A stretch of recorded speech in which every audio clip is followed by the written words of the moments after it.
नमस्कार, आप देख रहे हैं न्यूज 31। मैं हूं आपके साथ गुंजन। कांग्रेस राष्ट्रीय प्रवक्ता सुप्रिया श्रीनेत ने भोपाल में कहा कि 10 साल बाद फिर से यह देश चुनाव के मुहाने पर आकर खड़ा है। वोट कार्ड में डंके की चोट पर अपनी 56 इंच की छाती प्रधानमंत्री पीटेंगे और अपना रिपोर्ट कार्ड देंगे। मैं नरेंद्र मोदी का शुक्रिया अदा करती हूं कि उन्होंने हमारे मैनिफेस्टो की चर्चा की। मोदी जी 10 साल सत्ता में रहने के बाद भी अगर नेहरू जी को कोसना था तो 10 साल से ये झुंझुना बजा रहे थे क्या?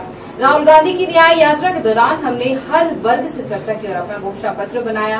जनता ने हमें अपनी अपेक्षाएं, अपना दर्द, अपनी तकलीफें बताई। इस मूलभूत आधार पर हमने अपना घोषणा पत्र बनाया। न्याय पत्र, इसका नाम बहुत सोच समझ कर दिया गया।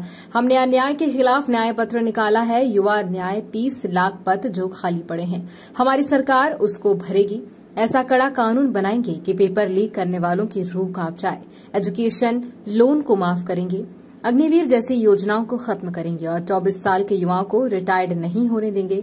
अगर 74 साल का प्रधानमंत्री वोट मांग रहा है तो 24 साल का युवा रिटायर कैसे हो सकता है? इस समय मंगलसूत्र पर चल रहे विवाद पर श्रीनेत ने कहा है कि प्रधानमंत्री को मंगलसूत्र शब्द का उपयोग नहीं करना था। हम 55 साल तक सत्ता में रहे, लेकिन हमने किसी का पैसा लेकर किसी को नहीं दिया। हम 55 साल तक सत्ता में रहे, हमने 27 करोड़ लोगों को गरीबी रेखा से बाहर लाए और यह हमने सही नीति के निर्माण से किया। मोदी जी ने 2 भारत बनाए। उनका मित्र करोड़ रुपए दिन में कमाता है और एक किसान 2700 रुपए भी नहीं कमा पाता। मोदी जी इतने घबराते क्यों हैं? क्या छुई मुई का पौधा है जो छूने से मुरझा जाएंगे? बढ़ती महंगाई में गैस सिलेंडर पर निशाना साधते हुए कहा कि मध्य प्रदेश में नहीं मिल रहा 500 में सिलेंडर, 2700 में किसानों को एमएसपी नहीं मिल रही है। मोदी जी महिलाओं के बारे में जितना कम बोले तो बेहतर होगा। श्रीनेत ने आगे कहा कि यह चुनाव 2 पार्टियों का नहीं है, बल्कि यह चुनाव 2 विचारधाराओं के बीच का है। मोदी जी 2 टुक बताएं, जातीय जनगणना के खिलाफ है या पक्ष में? मोदी जी रेडियो में कुछ बोलते हैं और सभाओं में कुछ बोलते हैं। मोदी जी पर उम्र का पड़ाव भारी पड़ रहा है। स्तंभ की बात कर देती हूँ। 5 प्रमुख स्तंभ हमारे युवा न्याय, नारी न्याय, किसान न्याय, श्रमिक न्याय और हिस्सेदारी न्याय है। युवा न्याय क्या है? 65% इस देश का युवा 35 वर्ष से आयु में कम है। अगर इस देश में आप पत्थर कहीं मारिए और पूछिए समस्या क्या है, तो नंबर 1 से नंबर 10 की समस्या बेरोजगारी है।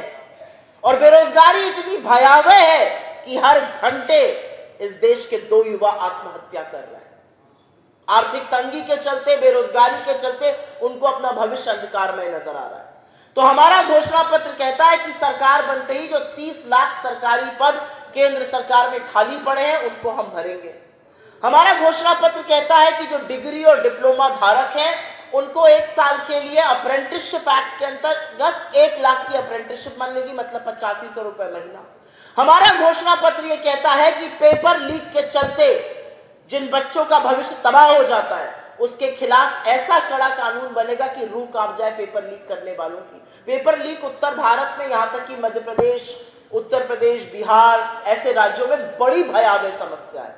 बच्चे पढ़ते हैं, माँ बाप पेट काट के पढ़ाते हैं, गाजर मूली की तरह ट्रेनों में भर के जाते हैं, एग्जाम देते हैं, पता चलता है पेपर लीक हो गया। तो उस समस्या के निवारण के लिए पेपर लीक बनेगा, कानून बनेगा उसके खिलाफ। और सबसे बड़ी बात हमने जो युवाओं के लिए की है, और वो स्पेशली जो अर्बन एरियाज के युवा हैं, भोपाल में इस बात का उल्लेख करना जरूरी है, एजुकेशन लोन। जिस एजुकेशन लोन को चुकाते चुकाते कुछ साल बीत जाते हैं और किन्हीं कारणों के चलते लोग एजुकेशन लोन नहीं कर पाए हैं, उसका एक अवधि के अंतर्गत हम उस एजुकेशन लोन को माफ करेंगे। और हमने एक संकल्प किया है कि सेना को हम भाड़े पर, कॉन्ट्रैक्ट पर नहीं चलने देंगे। सरहद को सुरक्षित करने का जो काम करता है उसका सम्मान होगा। उसका पिता आर्मी में है और उसको 24 साल में रिटायर हम नहीं करने देंगे। इस देश में 73 साल का प्रधानमंत्री अपने लिए वोट मांग रहा है और 24 साल के युवा को रिटायर कर रहा है। तो अग्निवीर जैसी योजनाओं को खत्म करेंगे और पुरानी जैसी नौकरियां बहाल होती थी उसकी बहाली होगी, उस तरह से नियुक्ति होगी। ये युवाओं की बात हो गई। अब मैं नारी की बात करना चाहती हूं। इस देश में आधी आबादी को जब तक पूरा हक नहीं मिलेगा, ये देश ना खुशहाल हो सकता है ना समृद्ध हो सकता है। हम लोगों ने एक सर्वे किया और हमारे पास जो फीडबैक आया वो ये था कि जो गरीब वर्ग की महिलाएं हैं उनके हाथ में पैसा जाना चाहिए। और इसलिए महालक्ष्मी योजना के अंतर्गत एक ऐसी योजना जो हम कर्नाटका में भी चलाते हैं और तेलंगाना में भी चलाते हैं, हम गरीब वर्ग की महिलाओं को 1 लाख रुपए प्रति साल मतलब 8500 रुपए प्रति महीने देने जा रहे हैं। हमारी सरकार बनेगी और जैसा कि मेरे नेता कहते हैं खटाखट ये पैसा जो है लोगों के अकाउंट में, गरीब महिलाओं के अकाउंट में। जानकारी के लिए और बता दूं, ये क्या कहते हैं कांग्रेस ने ऐसा किया? जी नहीं, बसवराज बोम्मई की सरकार ने एक प्रपोजल दिया कि आरक्षण खत्म किया जाए। सुप्रीम कोर्ट ने इस पर रोक लगाई और कहा संशोधन होने तक इस पर कुछ नहीं होगा, बड़ी फटकार लगाई। इसमें कांग्रेस का क्या लेना देना? आपकी बीजेपी की कर्नाटक की सरकार को, जिसको लताड़ के फेंक दिया कर्नाटक की 6.5 करोड़ की जनता ने, उन्होंने लिख कर दिया, बोला सदन में, बोला कर्नाटक में लोगों को बरगलाने के लिए बोला कि हमने अनुसूचित जाति का आरक्षण 15 से 17% करने की और अनुसूचित जनजाति का आरक्षण 3 से 5% करने की एक प्रपोजल केंद्र सरकार को भेजा है। झूठ भी ऐसा बोलते हैं कि पकड़ लिए जाते हैं। मोदी जी के ही सामाजिक न्याय के मंत्री नारायण स्वामी जी ने कहा सदन में मार्च 2023 में, ऐसा कोई प्रपोजल बीजेपी की तत्कालीन कर्नाटक की सरकार के पास से नहीं आया है। तो ऐसे बेधड़क होकर झूठ बोलते हैं। हार आपके सामने है और जरूर आप लोगों को बरगलाएंगे, जरूर आप बौखलाए हुए हैं, लेकिन झूठ तो ऐसे बोलिए कि थोड़ी थोड़ी देर पर पकड़े ना जाइए। मैं मध्य प्रदेश की ही बात कर लेती हूँ। पिछली बार यहां पर थी, हमारी अपेक्षा के अनुसार रिजल्ट नहीं आ पाया, उसका दुख भी रहा, उसका मलाल भी हुआ। 500 में सिलेंडर मिल रहा है सबको मध्य प्रदेश में, बहुत बड़ा दावा किया था। अभी मैं छत्तीसगढ़ में थी, मुझे लोगों ने पकड़ लिया, उन्होंने कहा आप पूछिए उनसे क्यों नहीं दे रहे हमें 500 में सिलेंडर। हमने कहा ना बगल वाले मध्य प्रदेश में दे रहे हैं ना आपको दे रहे हैं। ये जुमला था, आप समझ नहीं पाए थे क्या? वहां पे एक महतारी वंदन योजना शुरू करने की बात थी, 5 महीने में 1 किश्त आई है। बहुत सारी ऐसी बातें थी जो यहाँ के लिए प्रॉमिस करी गई। एमएसपी आ गया, एमएसपी किसानों के पास। एमएसपी तो 3100 पे लेने वाले थे बगल वाले छत्तीसगढ़ की तरह, आया क्या? तो कुछ ऐसी बातें हैं जिसका समाधान, जिसका उत्तर लिखना जरूरी है और पता भी होना चाहिए कि क्या हो रहा है। आप लोगों को बरगलाने के लिए कुछ भी कहिए। आपकी यहां की सरकार ने 38 मुस्लिम जातियों को शामिल किया है आरक्षण में, तो क्या वो भी कांग्रेस की देन है?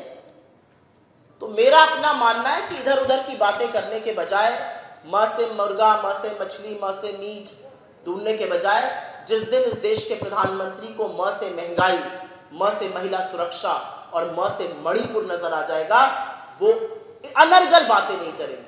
और मोदी जी से सिर्फ मैं इतना जरूर कहना चाहती हूं, छोटे मुंह बड़ी बात, सब कुछ करिएगा, इस देश की ब्याहताओं का अपमान मत करिए। आप निभाएं या ना निभाएं, इस देश के करोड़ों लोग विषम परिस्थिति में दाम्पत्य सूत्र में बंधकर पति पत्नी एक दूसरे की ढाल बन के दाम्पत्य का बंधन निभाते हैं। और चाहे वो तागे का मंगलसूत्र पहने या सोने का पहने या चांदी का पहने, यह मंगलसूत्र उनके दाम्पत्य के जो सूत्र है उसका प्रतीक होता है। उसका असम्मान मत कीजिए और उस पार्टी से मत कीजिए जिसकी नेता ने अपने जेवर जंग के दौरान इस देश को दे दिए। उस पार्टी से मत कीजिए जिसने अपना सुहाग इस देश पे न्यौछावर किया है। अन्यथा बहुत, और मुझे ऐसा लगता है कि महिलाओं के बारे में मोदी जी जितना कम बोले उतना उनको शोभा देता है। आपके सवालों का स्वागत है। अगर सवाल आप लोग इसी मुद्दे पर करिए तो मैं आप ही के सवाल पर मैं एक दूसरा प्रत्युत्तर सवाल कर लेती हूं। क्या नरेंद्र मोदी जी जातिगत जनगणना के खिलाफ है? क्या भारतीय जनता पार्टी जातिगत जनगणना के खिलाफ है? बिल्कुल नहीं। उन्होंने सदन में खुलकर बोला है कि वो इसका समर्थन करते हैं। चुनावी रैली में मोदी जी एक बात करते हैं, चुनावी रैली से परे दूसरी बात करते हैं। मोदी जी जिस तरह के बयान दे रहे हैं, मुझे शक है कि उम्र का तकाजा तो है ही, बहुत थके हुए, हारे हुए और मानसिक रूप से परेशान दिख रहे हैं। हर व्यक्ति हार नहीं झेल पाता है। मोदी जी को आगामी हार दिख रही है और उसके चलते संतुलन थोड़ा बिगड़ा हुआ है। मोदी जी इस देश के सामने 2 टूक हाँ या ना में बताएं कि क्या आप जातिगत जनगणना के खिलाफ में हैं या उसका फेवर करते हैं। मोदी जी बात कहते थे, अभी तक कहते नहीं थकते थे कि मैं ओबीसी हूं, जैसे ही आप मुख्यमंत्री बने आप ओबीसी बन गए, चलिए कोई बात नहीं, अच्छी बात है, पिछड़े वर्ग से एक व्यक्ति इस देश का प्रधानमंत्री बना। जब ओबीसी के हक की बात आती है तो मोदी जी कहते हैं इस देश में कोई जाति नहीं है। तो आपका कड़वा कड़वा थूक और मीठा मीठा गप नहीं चलेगा ना। अगर आप ओबीसी हैं तो दूसरे ओबीसी को भी मिलने दीजिए आरक्षण। आप कहते हैं इस देश में 2 ही जातियां, अमीर और गरीब, ये भी अच्छी बात है। गरीबों के लिए आपने क्या किया? इस देश में जब कोविड आया तो दवाइयों और इंजेक्शन के लिए और ऑक्सीजन के लिए दर दर कौन भटका? गरीब भटका, मध्यम वर्ग भटका, निम्न मध्यम वर्ग भटका।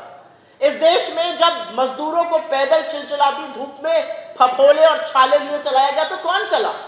गरीब चला। इस देश में 5 किलो राशन भरने का जो आप दम भरते गरीब को दे रहे हैं ना। इस देश के जो करोड़ों युवा भटक रहे नौकरियों के लिए, आवाज उठाते, जिनको आप लाठियों से मारते, वो गरीब है ना, वो निम्न मध्यम वर्ग के लोग हैं ना। जो माँ एक रोटी रात की कम खाती है कि बाबू पड़ जाए, वो गरीब है ना। क्या किया आपने गरीबों के लिए? आप मेरे देश को इस कगार पर ले आए कि 20%, और ये आपका आंकड़ा है, आपके नीति आयोग का आंकड़ा है, ये मेरा आंकड़ा नहीं है। जिस नीति आयोग की फर्जी रिपोर्ट से आप कहते हैं आपने गरीबी खत्म की है, उसी रिपोर्ट का यह आंकड़ा है कि 20% इस देश की आबादी 20% इस देश की आबादी 46 रुपए रोज पर गुजर बसर कर रही है। जिस गरीब की आप बात करते हैं उस गरीब के आटा, दही, दवाई, पढ़ाई पर जीएसटी आपने लगाया। जिस गरीब की आप बात करते हैं सबसे गरीब 50% आबादी से 64% जीएसटी आप वसूलते हैं। क्या बात करते हैं ये? किस गरीब के सगे हैं मोदी जी?